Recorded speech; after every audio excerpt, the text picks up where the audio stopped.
আর জান্নাতের এক অনন্য নদী হল কাউসার নদী, যা নবী মুহাম্মদ সাল্লাল্লাহু আলাইহি ওয়াসাল্লামকে বিশেষভাবে দান করা হয়েছে। এর পানি দুধের চেয়েও সাদা আর মধুর চেয়েও মিষ্টি।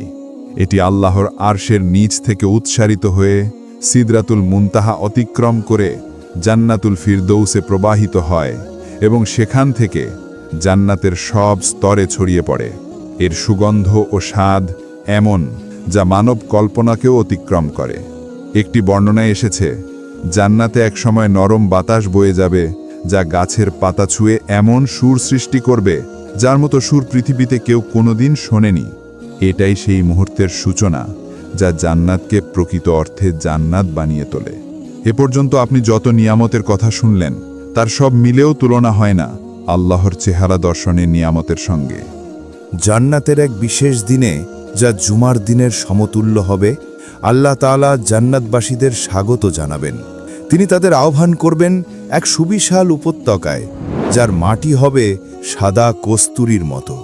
আল্লাহ তার আরশে সমাসীন হবেন, আর আরশের নিচে থাকবে রত্নখচিত মিম্বর। জান্নাতের শ্রেষ্ঠ মর্যাদার অধিকারীরা তাতে আহ্বান পাবেন।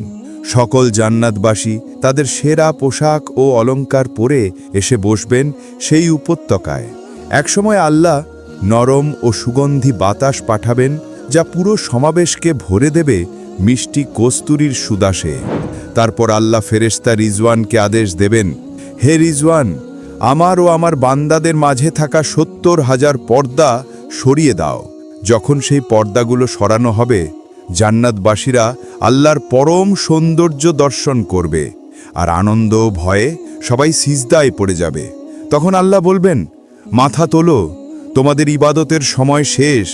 এখন তোমরা ইনাম পাওয়ার ভূমিতে আছো।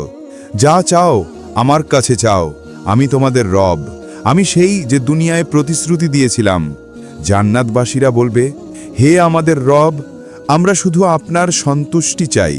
আল্লাহ বলবেন, আমি তো আগেই তোমাদের প্রতি সন্তুষ্ট। আমি তোমাদের গুনাহ মাফ করেছি, তোমাদের